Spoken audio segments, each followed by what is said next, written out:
Hello students, welcome back to our online class with Best English School and with me, your English teacher students. So students, in this video we would like to start our chapter 6, My Childhood. So students, this chapter 6 is very much interesting. So you should have to listen it very carefully. Okay students? So this chapter is devoted or dedicated to APJ Abdul Kalam. So APJ Abdul Kalam have been very famous person. We know it very well because of their nuclear technology in the 21st century, and he was the 11th president in 2002. Right student? And in his autobiography Wings of Fire, he speaks of his childhood. उन्होंने अपने childhood के बारे में बात की है. So let's begin and talk about his childhood and about his journey students. Okay. I was born into a middle class Tamil family in the island town of Rameshwaram in the Earth-West Madras state. My father Janulabdin had neither much formal education nor much wealth.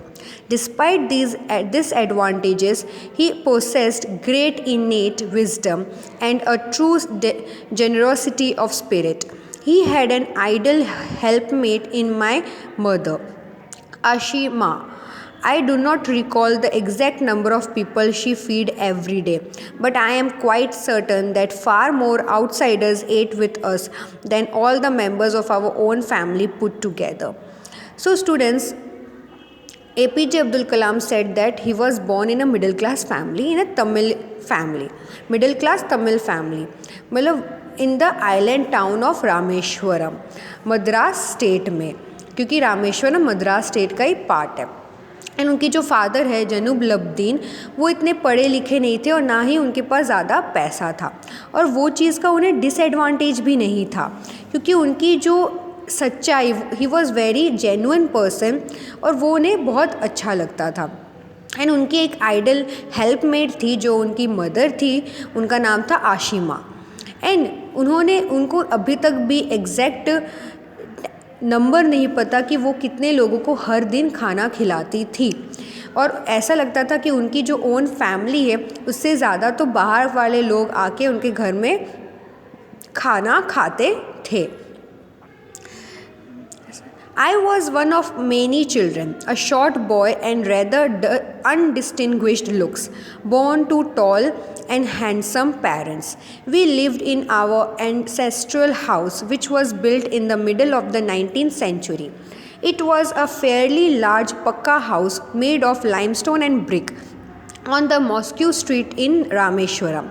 My austere father used to avoid all inessential comforts and luxuries.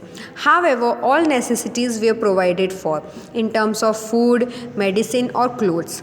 In fact, I would say mine was very secure childhood, both materially and emotionally. So he said that he was one of many children. उनके बच्चों में से एक वो थे, और short boy था वो. उनकी हाइट इतनी बड़ी नहीं थी, बट उनके पेरेंट्स टॉल थे और बहुत हैंडसम पेरेंट्स थे उनके, और वो लोग उनके एंचेस्टर्स जो होते हैं ना, उनके हाउस में ही रहते थे, और उस टाइम में उनका हाउस पक्का हाउस था, एंड वो लाइमस्टोन और ब्रिक से बना हुआ था मॉस्क्यू स्ट्रीट रामेश्वरम में. तो उनके जो एस्ट्रियो फादर थे वो अवॉइड करते थे लग्जरियस लाइफ जीने के लिए, कंफर्ट और लग्जरियस लाइफ से वो दूर रहना चाहते थे. बट उनके लिए जो नेसेसिटी है जैसे कि फूड, मेडिसिन और क्लोथ्स, वो उन्हें प्रोवाइड करते ही थे. एंड वो ये बोलते हैं कि APJ अब्दुल कलाम की उनकी खुद की लाइफ बहुत सिक्योर थी, बोथ मेंटली और इमोशनली भी, मतलब सामान के लिए भी और इमोशनली भी. The Second World War broke out in 1939 when I was 8 years old. For reasons I have never been able to understand, a sudden demand for tamarind seeds erupted in the market. I used to collect the seeds and sell them to a provision shop on Mosque Street. A day's collection would fetch me the princely sum of 1 anna. My brother-in-law Jalaluddin would tell me stories about the about the war which I would later attempt to trace in the headlines in Dinamani.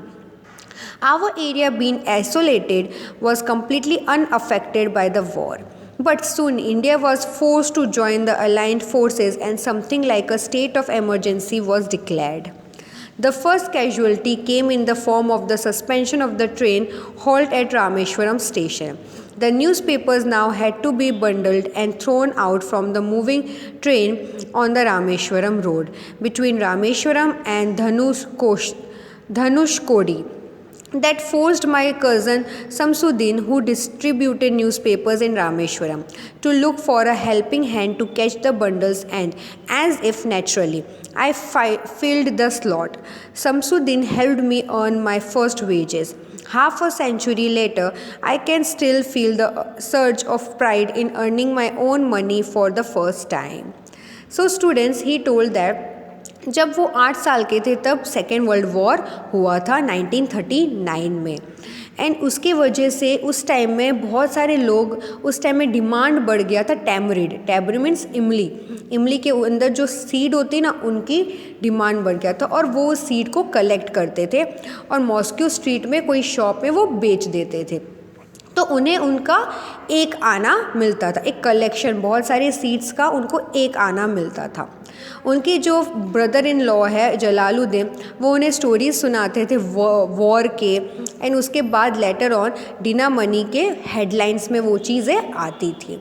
उनके area isolated हो चुका था completely, but वो war के unaffected था, war के through उनको कोई हार्म नहीं हुआ था। तब भी इंडिया को भी फोर्स किया गया, उसके बाद अलाइड फोर्सेस फोर्स किया और उस टाइम फिर इमरजेंसी डिक्लेयर की गई थी। और सबसे बड़ा कैजुअल्टी उनको हुआ था, ट्रेन होल्ट नहीं करती थी रामेश्वरम स्टेशन में। तो ट्रेन होल्ट नहीं करेंगी, वो चलती ही जाएंगी। होल्ट होगा तो जो सामान है या कुछ चीज़ें होती है वो रखा जाएगा ना। तो जो भी न्यूज़पेपर्स आते थे रामेश्वरम में वो उनको थ्रो करते थे and they should have to catch that one. So उनका जो ब्रदर था शमसुद्दीन, उन्होंने फोर्स किया कि तुम भी चलो मेरे साथ न्यूज़पेपर डिस्ट्रीब्यूट करने के लिए, मतलब उसको कैच करने के लिए, सारे बंडल्स को कैच करने के लिए। तो शमसुद्दीन को हेल्प करने के लिए उनने हाँ बोल दिया।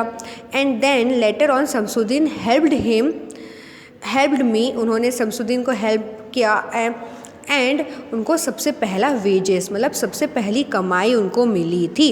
And he right now also, उस टाइम भी जब वो ये चीज़ लिख रहे हैं तब वो ये बोलते कि मैंने पहली कमाई की थी और मुझे अभी भी वो बात और अभी भी वो चीज़ याद है। सो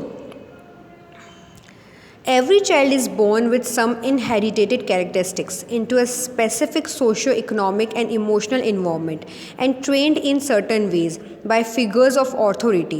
I inherited honesty and self-discipline from my father, from my mother. I inherited faith in goodness and deep kindness, and so did my 3 brothers and sisters. I had 3 close friends in my childhood, Ramanatha Shastri, Aravindan and Shiva Prakashan. All these boys were from orthodox Hindu Brahmin families. So वो ये बोलते कि every child is born, सारे जो बच्चे born होते हैं उनकी खुद की एक आइडेंटिटी होती है, एक इन्वॉर्मेंट होता है कि उनका इमोशनल साइड होता है। तो वैसे ही देखें तो उनको अपने फादर से और मदर से एक ऑनेस्टी मिला था, सच्चाई मिला था और वेल डिसिप्लिन थे वो बहुत ज़्यादा, और वो चीज़ उनके फादर और मदर से मिली थी। और उनके 3 ब्रदर्स एंड सिस्टर्स भी थे जो बहुत अच्छे थे और बहुत काइंड थे। और उनके पास और 3 क्लोज फ्रेंड्स थे, उनके ऐसे बोल सकते हो चाइल्डहुड बेस्ट फ्रेंड, जिनका नाम था रामानाथा शास्त्री, अरविंदन एंड शिव प्रकाशम। और ऑल द बॉयज़, जितने भी वो तीनों बॉयज़ ऑर्थोडॉक्स हिंदू ब्राह्मण फैमिलीज़ के थे, मतलब हिंदू के चाइल्ड थे। As children, none of us were ever felt any difference amongst ourselves. because of our religious differences and upbringing. In fact, Ramanatha Shastri was the son of Pakshi Lakshmana Shastri, the high priest of the Rameshwaram temple. Later, he took over the priesthood of the Rameshwaram temple from his father, and Aravindan went into the business of arranging transport for visiting pilgrim, and Shiva Prakashan became a catering contractor for the Southern Railway. So students, उनके जो friends थे वो बहुत ज़्यादा high cast के friends थे, right, Hindu high cast के में जो रामानंद शास्त्री थे वो पाखी थे, और उनके जो लक्ष्मणा शास्त्री थे वो एक रामेश्वरम मंदिर के हाई प्रीस्ट थे, पंडित थे। एंड उनकी जो प्रीस्टहुड थे रामेश्वरम मंदिर के, मतलब जो लक्ष्मणा शास्त्री थे उन्होंने फिर बड़े होके रामेश्वरम टेम्पल की प्रीस्टहुड, मतलब वो पंडित बन गए रामेश्वरम टेम्पल के। और जो अरविंदन थे वो बिजनेस करना चालू कर दिया था पिलग्रिम के, मतलब एक जगह से दूसरी जगह ट्रांसपोर्ट करने का। और जो उनके फ्रेंड थे शिव प्रकाशन, उन्होंने कैटरिंग कॉन्ट्रैक्टर स्टार्ट कर लिया था रेलवेज़ के लिए। Okay, during the annual Shri Sitarama Kalyanam ceremony, our family used to arrange boats with a special platform for carrying idols of the Lord from the temple to the marriage site, situated in the middle of the pond called Rama Tirtha, which was near our house. Events from the Ramayana and from the life of the prophet were the bedtime stories my mother and grandmother would tell the children in our family. So students, जब एक annual Shri Sita Rama कल्याणम ceremony होती है जहाँ पे उनकी family boats arrange करती थी कि जो मूर्ति होती है उनको एक जगह से दूसरी जगह लेकर जाना होता है मैरिज साइट के लिए, और वो पॉन्ड का नाम था रामा तीर्थ, और वो उनके घर के सामने ही था। तो ये जो इवेंट्स होते थे रामायणा की, जो उन्होंने स्टोरीज सुनी है और उनकी बेड टाइम स्टोरीज़ जो उनके मदर और ग्रैंड मदर ने सुनाई है, वो उनकी फैमिली में सबको पता है रामा की story. One day when I was in the 5th standard at the Rameshwaram Elementary School, a new teacher came to our class. I used to wear a cap which marked me as a Muslim, and I always sat in the front row next to Ramanatha Shastri, who wore the sacred thread. The new teacher could not stomach a Hindu priest's son sitting with a Muslim boy.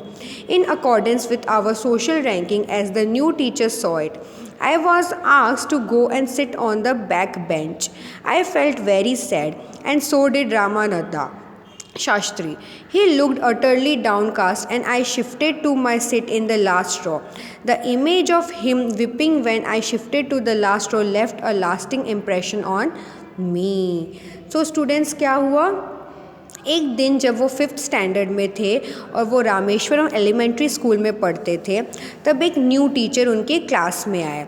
तो वो हमेशा first row में first bench में बैठते थे, and he use to wear a cap.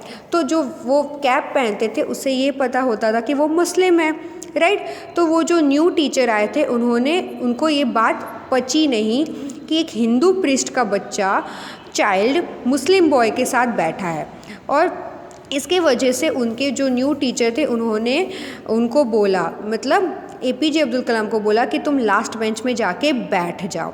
तो वो चीज़ उनको बहुत बुरी लगी, और वो इम्प्रेशन उनकी जो न्यू टीचर था उनका इम्प्रेशन उनके दिमाग में हमेशा के लिए बैठ गया, क्योंकि वो 5 इयर्स का बच्चा है, right. He was only 5 years, he was studying in just 5th standard. तो वो कितना माइंड वैसा होगा, एक बच्चे को, छोटे बच्चे को आप ऐसा बताओगे तो, right students.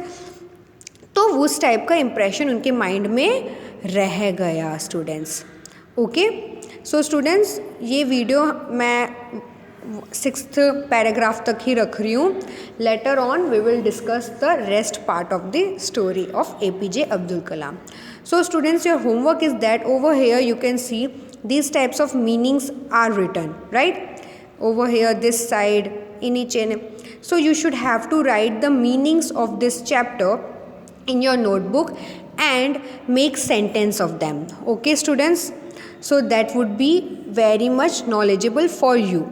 So till there, I will see you in the next video, and I hope that you have understand the half part of this story. Till there, I will see you in the next video. So bye bye and have a nice day, students.